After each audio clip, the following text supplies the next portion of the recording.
Parallèle Sud, pendant cette campagne électorale, a choisi d'interviewer des citoyens qui ne sont pas forcément impliqués en politique, mais qui sont quand même impliqués dans la vie citoyenne. Vous, Mathieu Savary, on vous connaît comme trésorier de la CIMAD. Est-ce que vous pouvez un peu vous définir et définir un peu ce qu'est la CIMAD? Oui, donc moi tout simplement je suis trésorier, c'est-à-dire que je m'occupe de la partie comptable de l'association. La partie comptable, on va y revenir, c'est quelque chose malheureusement qui compte peut-être un petit peu trop sur la thématique justement qui intéresse la CIMAD et qui est en fait les personnes étrangères, pris au sens large du terme. Donc ce sont les personnes qui ont besoin d'un accès notamment aux droits, qui sont bien souvent, qui n'y ont souvent pas accès précisément, et puis qui ont besoin d'un certain nombre d'informations pour savoir quelle démarche engager, à qui s'adresser. Donc la CIMAD, voilà, c'est ça le cœur de cible, ce sont les personnes étrangères, quel que soit leur statut administratif. Et votre travail au sein de la CIMAD, c'est trésorier, c'est aussi d'autres actions? Alors moi je m'intéresse aussi à tout ce qui est sensibilisation donc, du public, notamment dans le milieu scolaire, mais également aussi du public un petit peu plus au sens large, notamment associatif, avec l'organisation de ciné-débats notamment. On en a eu un à Saint-Denis en fin d'année dernière, on en a 2 qui sont programmés là, pour les mois à venir. Voilà. Je n'ai pas encore communiqué parce qu'on attend des confirmations. Mais... D'accord. Et nous, il nous semblait intéressant, à la vue des sondages où l'extrême droite en France représente presque 30% du corps électoral, d'interroger une association qui est au cœur des problèmes de migration, d'étrangers qui se trouvent sur le territoire français. Vous, comment vous la trouvez, cette campagne électorale, jusqu'à présent? Alors c'est intéressant comment est-ce que vous posez les choses parce qu'on parle de problèmes d'immigration, ce qui est toujours un petit peu le souci depuis maintenant une trentaine d'années en France, c'est que quand on parle des personnes étrangères, c'est toujours sous le prisme de la sécurité ou identitaire.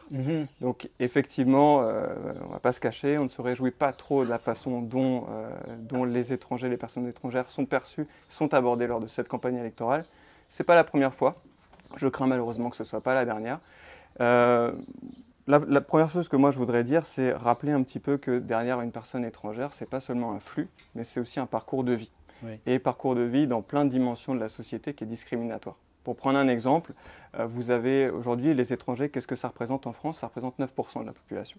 Ça représente 0,3% en termes de flux de la population française. Et à La Réunion, ça peut être encore moins? Les derniers chiffres que j'ai datent de 2013, donc la situation a un petit peu changé, et encore que, c'est 16 000 personnes. Donc à l'échelle de l'île, c'est assez... j'ai pas envie de dire que c'est dérisoire, mais c'est un chiffre qui est très faible. C'est 2% de la population. Par contre, qu'est-ce qu'il y a derrière? C'est que c'est 25% de la population carcérale en 2021. Au 1er janvier 2021, c'est 25% de la population carcérale qui est étrangère. Donc on voit un petit peu la disproportion. On comprend bien déjà que dans le parcours pénal, il y a effectivement des difficultés, des obstacles qui sont décuplés. On parle, nous, à la CIMAD, notamment de double peine. Parce qu'il y a non seulement la première peine qui est l'enfermement, mais en plus l'éloignement de la famille. Impossible d'avoir accès donc, à ses proches. Derrière, on ne pratique pas la langue, donc on peut nous dire à peu près tout et n'importe quoi sans forcément qu'on puisse rétorquer, répondre. Et puis derrière, il y a aussi le manque de formation malheureusement des équipes. Et nous, des équipes et donc du personnel. Et nous, à la CIMAD, on essaie de prendre une démarche constructive et justement d'aller vers ces populations-là, de leur proposer des formations de façon à ce qu'ils puissent eux-mêmes être équipés face aux difficultés qui sont spécifiques des populations étrangères. Donc pour revenir à votre question, le premier problème, c'est que c'est un problème qui est fantasmé. C'est-à-dire que quand on revient un petit peu à la réalité des chiffres, les étrangers, ce n'est pas ces fameuses vagues, ce n'est pas ce fameux grand remplacement qu'on évoque malheureusement bien trop souvent. Je n'ai pas forcément envie de m'épancher plus sur les thèmes qui sont utilisés par l'extrême droite, parce que nous, notre posture d'association, c'est de ne pas leur donner plus de publicité qu'ils n'en ont déjà, mais c'est plutôt d'essayer de démystifier un petit peu tout ça. Qu'est-ce que c'est qu'une personne étrangère? Qu'est-ce que ça représente le droit d'asile? Et puis aussi, qu'est-ce que ça représente à l'échelle de la Réunion, l'immigration? C'est vrai que ce chiffre que vous venez de citer, 25% de la population des prisons, est impressionnant. Ça ne veut pas pour autant dire que l'étranger serait plus à même d'être en prison que le... Qu'est-ce qui explique cette disproportion? En fait, ça arrive à plusieurs niveaux, si vous voulez. C'est comme je vous disais, un parcours pénal qui est discriminant et discriminatoire parce que ça commence par les surinterpellations. C'est-à-dire que il y a un délit de faciès qui est une réalité tangible, mais derrière aussi, c'est le passage en comparution immédiate, qui est beaucoup plus rapide, et la mise en détention qui est systématique, beaucoup plus rapide. L'autre problème que vous avez, en plus, quand vous êtes personne étrangère, c'est que vous alternez les séjours, les allers-retours entre la détention et la rétention, centre de rétention administrative, ce qui fait que vous avez des allers-retours comme ça qui finissent par rendre les gens fous. Oui, oui. Donc non seulement il y a cette double peine, et puis il y a la troisième peine, j'ai envie de dire, qui devient en fait la pathologie mentale. Puisque il y a l'anomie, mais en plus il y a la perte totale de repères, et la perte totale au final identitaire même. Donc voilà, donc ça c'est un exemple. Et oui, et comment ce public étranger est abordé dans l'élection? Il y a la caricature de l'extrême droite qui parle du grand remplacement.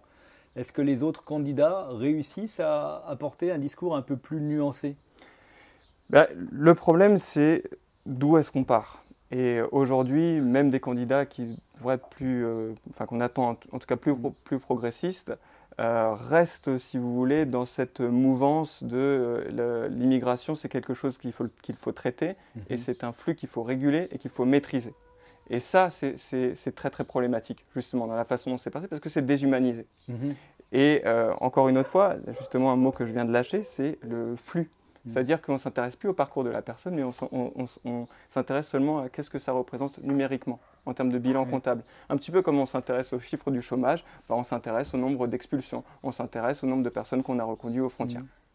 Et c'est ça qui est dramatique et qui est inhumain, et qui permet en fait au niveau de l'opinion publique de rendre des choses inacceptables beaucoup plus acceptables. Parce qu'au final, maintenant, les personnes étrangères, ce ne sont plus qu'un chiffre. C'est plus qu'un chiffre. Donc, cette année, on a eu 10% d'expulsions de plus. Là, cette année, on a eu un peu plus de renvois aux frontières, on a eu plus de retours volontaires. Et malheureusement, cette élection présidentielle, elle arrive avec une connotation extrêmement négative, alors qu'on est déjà dans un durcissement des mesures. C'est qu'entre 2015 et 2018, on est passé de 80 000 à 100 000 expulsions, notamment au niveau du territoire français. Donc on a déjà quelque chose qui est traité de façon dure, de façon déjà très répressive. Et en plus, on en rajoute une couche en disant que de toute façon, les problèmes ne sont pas réglés. De toute façon, le problème en France, il est bien connu, il est identitaire, et il vient des étrangers qui sont beaucoup trop nombreux. Et certains organismes ont fait des courriers aux candidats, ont fait des propositions aux candidats. Est-ce que la CIMAD a pris part de cette façon-là à la campagne électorale en faisant un constat et puis en posant les candidats devant les problématiques liées à la population étrangère? Alors, c'est une position principielle qui est de ne pas se laisser accaparer l'agenda par les candidats politiques, mais plutôt de mettre nos sujets à l'agenda. Donc, la double peine et la population carcérale, la surpopulation étrangère dans le milieu carcéral, c'en est une. Une autre chose qu'on a envie de mettre en avant, c'est un petit peu intéressons-nous aussi aux violences de genre. Aujourd'hui, 48% des femmes et des filles dans leur parcours migratoire ont subi des violences de genre. Donc ça, ce serait intéressant de se pencher un petit peu plus dessus. Savoir à quel moment et puis qui doit rendre des comptes. Parce que, de nouveau, malheureusement, ce bilan comptable, cette approche par la comptabilité, elle permet de mettre totalement au second plan toutes ces questions qui sont fondamentales pour nous en termes de nation, justement, si on doit y revenir. À savoir, qu'est-ce qui est acceptable? Qu'est-ce que nous, on peut faire? Est-ce que c'est possible d'expulser ne serait-ce qu'un mineur de nationalité française à Mayotte, alors qu'il est en train de faire une recherche de stage dans le cadre de ses études, de l'expulser aux Comores pendant 1 mois, et puis après de se rendre compte, de faire machine arrière, et puis de le ramener, désolé, on s'est trompé. Est-ce que ça, ce sont des pratiques qui sont acceptables? Vous avez eu l'occasion d'aller sur le territoire mahorais ou personnellement? Alors non, moi non. Moi, j'ai pas eu l'occasion d'y aller. C'est là où la CIMAD a été ciblée même. Je ne sais pas si ça s'est passé dans d'autres départements français, mais c'est peut-être le pire endroit pour s'afficher CIMAD, non? Alors, le pire endroit, j'ai envie de dire que c'est d'abord l'endroit peut-être le plus important, où il faut que la CIMAD soit présente. C'est 27 000 expulsions en 2019. Ça représente 10% de la population de l'île. Donc imaginez qu'en métropole, on est d'un seul coup 6 millions de personnes qu'on renvoie dans leur pays. Donc clairement, la machine à expulser française, elle est, j'ai envie de dire, à son paroxysme, elle fonctionne à plein régime, justement à Mayotte. Donc il faut qu'il y ait une représentation de la CIMAD. Il faut qu'il y ait quelqu'un pour alerter. Après, ce n'est pas la seule, ça c'est sûr. Après, il y a une détresse sociale, économique à Mayotte en ce moment qui fait que il y a une incompréhension sur le rôle de la CIMAD. Il s'agit d'apporter un accompagnement, une aide, un soutien à des personnes qui en sont totalement dépourvues. Donc effectivement, on a eu en fin d'année 2021 une antenne qui s'est faite totalement déloger et encore aujourd'hui le groupe local de Mayotte qui ne peut pas se réunir dans des conditions qui sont nécessaires à la conduite de sa mission, la bonne conduite de sa mission. Et à La Réunion, on évoque la possibilité, la crainte que la tension qui existe à Mayotte se reproduise à La Réunion. Mais ça dépend peut-être plus de vous à La Réunion parce qu'on n'a pas forcément affaire à une population joannaise ou comorienne ici. Je ne sais pas quelle est Alors, si, c'est-à-dire que vous avez de toute façon des liens entre Mayotte et La Réunion qui sont très ténus. Vous avez des allers-retours, vous avez bien évidemment des arrivées qui sont aussi illégales. Donc, alors par contre, le risque, ce serait de tomber dans le piège de la pompe aspirante en se disant que, attention, il faut qu'à La Réunion, on soit encore plus strict par rapport aux arrivées justement des Comoriens, parce que sinon on risque d'avoir le même climat de tension. Mais ça, c'est une distorsion totale de la réalité. Là, justement, on a perdu un petit peu de vue, je pense, les chiffres, parce que quand on parle de 27 000 expulsions sur une année, c'est 50% des expulsions françaises. Oui. Alors qu'à La Réunion, on est très 21 expulsions. 21 expulsions en 2021. Oui. Ça devrait même pas être un sujet, quoi. À qui le dites-vous? Mais si, ça devrait être un sujet. Mais pas sous cet angle-là. Pas sous cet angle-là. C'est plutôt sur la formation des équipes, sur effectivement de nouveau les violences de genre, les violences intradomestiques. Voilà, c'est sur d'autres sujets sur lesquels on pourrait s'arrêter. D'accord. Et vous m'avez dit, la CIMAD ne se mêle pas dans le calendrier électoral. N'empêche, c'est un moment important qui va se passer. Est-ce que vous avez vu dans certains programmes des propositions qui se rapprochent de vos préoccupations? En fait, oui, il y en a certaines qui peuvent être intéressantes, comme par exemple le passage de la carte de résident de 5 à 10 ans, par exemple. Ça peut être, mais c'est beaucoup trop timide. Il faut faire preuve d'un peu plus d'ambition, justement, dans les mesures qui sont plébiscitées. C'est pareil, l'organisation d'une conférence annuelle sur les migrations. Ok, c'est bien, parlons-en, mais c'est pas comme ça qu'on va régler le problème. Le problème, il est plutôt dans les rouages de la machine, où clairement il y a des directives et des orientations politiques qui ne datent pas d'hier. Prenons l'asile, parce que c'est quelque chose sur lequel on en parle assez peu, en tout cas. C'est 1985, vous avez 85% des demandes d'asile qui reçoivent un avis favorable. 30 ans plus tard, c'est l'inverse. Vous avez 85% en fait des réponses qui sont négatives. Qu'est-ce qui s'est passé entre-temps? Parce que la situation économique en 85, je ne suis pas sûr qu'elle était florissante non plus, quoi. Donc, je réponds à votre place, mais c'est les mentalités qui se sont durcies, rabouries, racies. Là, on paye un petit peu le prix de décennies d'extrême droite qui dans l'opinion publique, a été dédiabolisée, n'a pas été suffisamment déconstruite, je pense, et qui fait qu'aujourd'hui, c'est beaucoup plus acceptable comme discours à tenir. Et en fait, on a eu de plus en plus de membres de la classe politique qui se sont réfugiés derrière cet argument-là.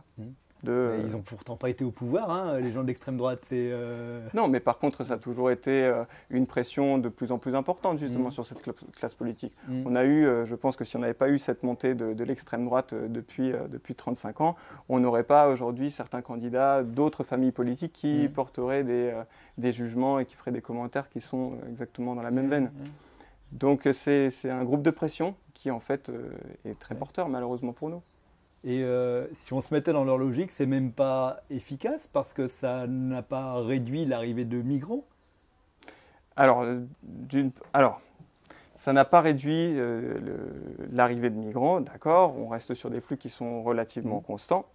Moi, je pense que c'est surtout que c'est de nouveau construit sur un argument fallacieux, qui est que, par exemple, l'immigration, c'est bien beau pour la multiculturalité, la mixité sociale, la mixité culturelle, mais derrière, ça a un coût. Et ça, de nouveau, c'est un faux argument, puisque quand vous regardez dans la plupart des pays de l'OCDE, eh ben, en fait, quand on fait l'analyse cash flow, donc d'entrée et de sortie, en fait, on se rend compte que dans la plupart des pays de l'OCDE, le bilan est positif. C'est-à-dire qu'en fait, ce que les personnes étrangères ont payé en termes d'impôts notamment, ou de différentes cotisations sociales, c'est plus important que ce qu'elles ont coûté en termes de prestations sociales à l'État. Donc ça, c'est de nouveau un argument que vous entendez de la part de tout le monde, de tous les types d'associations, qu'elles soient de gauche, qu'elles soient de droite. Voilà, même toute la classe politique aujourd'hui s'est rangée derrière l'argument massu, l'immigration ça a un coût. En fait, la question elle est seulement morale. C'est beaucoup plus compliqué que ça. Nous à la CIMAD on refuse cette analyse du cash flow parce qu'on trouve que de nouveau elle est réductrice. C'est réduire la personne à un chiffre, un bilan comptable. Et puis surtout c'est extrêmement compliqué de mesurer notamment l'impact économique d'une personne, à savoir est-ce que la TVA elle est prise en compte parce qu'une personne quand elle est sur les territoires elle consomme. Donc tout ça c'est pas mesuré. Donc qu'est-ce que ça veut dire? Donc on sait que le calcul il est biaisé. Donc nous on refuse de se positionner là-dessus. Mais même si on veut avoir cette approche-là, on se rend compte que de nouveau on se leurre. Hors élection, la CIMAD joue-t-elle un rôle de lobbying auprès des députés pour faire évoluer les lois? Et quelles sont vos principales pistes dans l'évolution des lois? Alors, nous, on préfère le terme de plaidoyer que le terme de lobbying. Mais il s'agit... Alors, bon, ça se fait en plusieurs étapes. La première, elle est vraiment à la mise à l'agenda des sujets. Donc là, ce qu'on essaie vraiment de mettre en avant, c'est la dimension humaine de ce que représente la migration. La deuxième chose, c'est la sensibilisation au milieu carcéral. Pourquoi est-ce que j'insiste autant sur les prisons? C'est parce qu'on a sorti le rapport d'observation fin février, qui est une réédition d'un rapport qui date de 2014 déjà. Ensuite, vif, donc les violences intrafamiliales. Les violences intradomestiques, c'est quelque chose sur lequel on essaie de beaucoup sensibiliser, notamment dans l'océan Indien. À La Réunion, à Mayotte, ce sont de vrais sujets sur lesquels on essaye de communiquer beaucoup. Ça, vous me direz, ce ne sont pas des sujets qui sont très porteurs. Que ce soit à La Réunion ou que ce soit même en métropole, dans tout le territoire français, quand on parle des violences de genre, des violences intrafamiliales, ce n'est pas quelque chose sur lequel on a trop envie de s'épancher.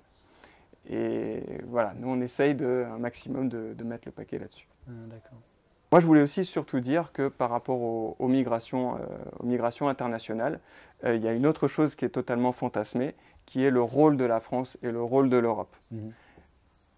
Je ne veux pas vous poser la question, mais les migrations internationales, les migrations déjà du sud vers le nord, ça représente moins de 30% des migrations. Déjà, on aurait tendance à dire oui, en fait, ce sont toujours les pauvres qui viennent vers les pays riches pour une meilleure vie. Ça représente même pas 30%. Ça, c'est un chiffre qui est intéressant. La deuxième chose qui est intéressante, c'est que entre 75 et 93% des migrations internationales sont du pays d'origine vers un pays limitrophe. Donc ça veut dire que l'Europe, elle assume en fait un fardeau qui est extrêmement léger par rapport à d'autres pays. Quand on prend les 20 pays qui reçoivent le plus d'étrangers, la France n'y figure pas. Mais vous avez la Russie par contre qui y figure, l'Allemagne, les États-Unis, l'Arabie Saoudite. Donc l'omniprésence de cette question des personnes étrangères, ce flux complètement incontrôlé qu'il faut absolument réguler, c'est un fantasme, c'est un serpent de mer qui est porteur politiquement, mais qui n'a aucune réalité tangible et qui est une réalité fantasmée, disproportionnée. Oui, et puis l'extrême droite fait aussi joue l'ambiguïté sur la guerre de religion en quelque sorte, quoi. Et c'est sans doute ce que vous venez de démonter, quoi. La montée de l'islam en France qui effraie tant l'extrême droite est proportionnellement pas si importante que ça au vu des mouvements migratoires. Tout à fait, et c'est ça un peu qui pose question et qui dérange. C'est qu'on voit bien que derrière, en fait, une fois qu'on regarde la situation le plus objectivement possible et le plus rationnellement possible, on se rend bien compte que ces chiffres, ils dénotent d'une réalité qui n'est pas celle qu'on veut nous vendre, en tout cas, qu'on veut nous mettre devant les yeux. C'est plutôt que derrière, il peut y avoir des relents de racisme, et aujourd'hui, le racisme, il trouve son expression la plus communément accepté, j'ai envie de dire, par l'anti-islamisme et l'islamophobie, en fait. Donc c'est ça qui est plutôt douloureux, en fait, à réaliser. Et puis, la dernière chose sur laquelle moi j'avais envie de venir, c'était sur notamment le phénomène ukrainien Oui. aujourd'hui. Parce que... Qui a priori ne touchera pas la Réunion. Je crois qu'il y a quelques familles qui ont dit on est prêtes à accueillir des Ukrainiens, mais je sais pas, j'écoutais tout à l'heure sur Arte que la France en recueillait 36 000 quand les autres pays en recueillent 300 000, par exemple en Allemagne, etc. Oui. Le truc, c'est que la France et les citoyens français, la classe politique française, se targuent d'être de nouveau terre d'accueil par rapport aux Ukrainiens. Regardez les citoyens français qui sont prêts à accueillir toute la misère du monde, pour reprendre l'expression de Rocard.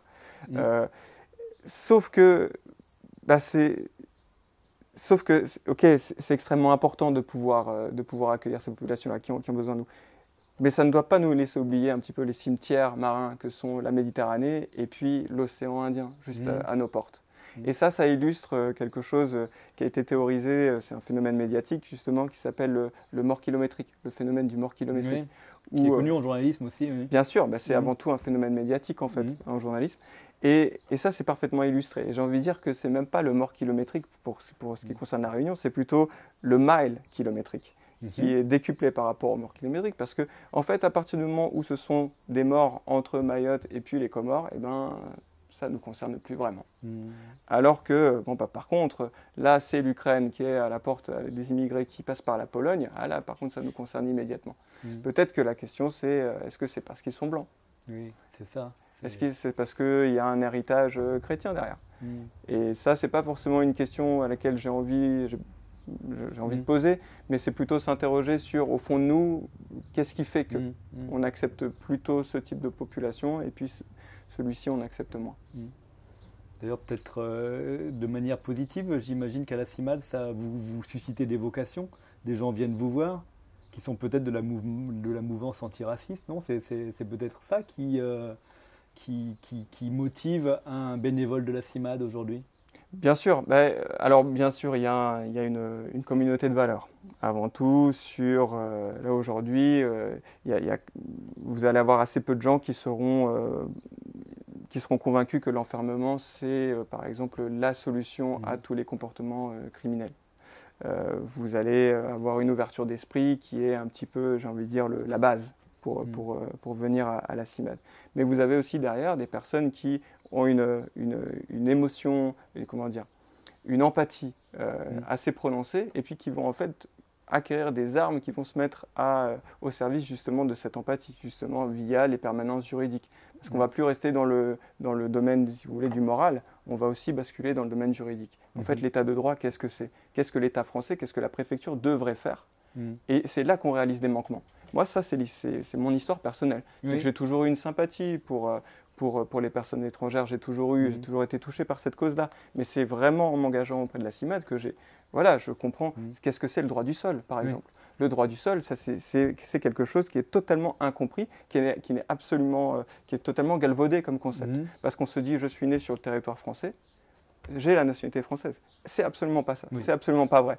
La première chose, c'est que déjà, vous avez le droit dérogatoire, qui est en vigueur à Mayotte. Donc en fait, quand vous êtes né, vous êtes né à Mayotte, vous êtes pas seulement un citoyen qui n'est pas encore français, mais en plus vous êtes un citoyen français de Mayotte. Alors autant vous dire que vous êtes même pas de seconde zone, mais de troisième zone.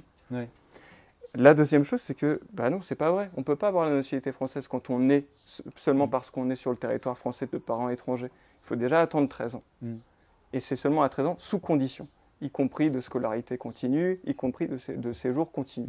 Après, en plus, il y a la condition additionnelle il faut qu'au moment de la naissance, j'ai l'un de mes deux parents qui sont en situation régulière sur le territoire français depuis au moins 3 mois. Donc en fait, on se rend compte qu'il y a différentes conditions, ne serait-ce que pour l'octroi de la nationalité française à 18 ans.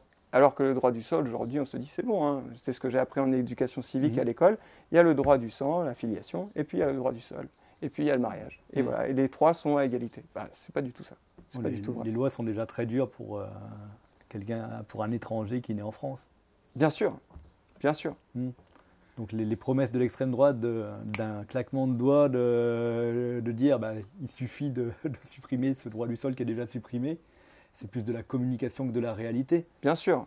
Et Et alors là, bon, je ne m'interroge pas hein, sur ces dirigeants politiques, est-ce que c'est de l'ignorance ou est-ce que c'est de la mauvaise foi? En tout cas, c'est un argument qui est beaucoup plus facile à porter, et puis ça reste dans la tête. Le droit du sol, il faut le faire sauter.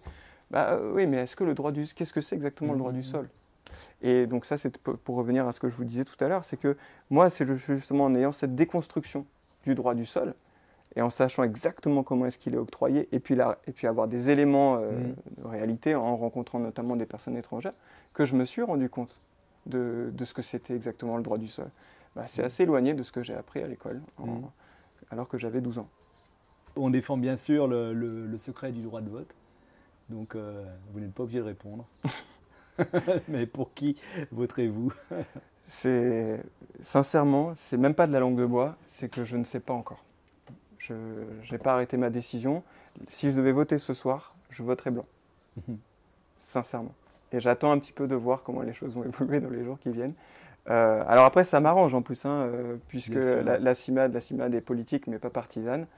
Donc ça m'arrange. Mais sincèrement, aujourd'hui, je vais voter blanc. Parce que j'ai aucune offre politique qui coche toutes mes cases, en tout cas. Voilà. Merci Mathieu. Merci à vous. Si vous avez aimé cette vidéo de Parallèle Sud, média réunionnais indépendant, partagez-la. Et si vous voulez soutenir la liberté de la presse, faites un don sur notre site parallèlesud.com. L'info est un droit, mais elle a un prix.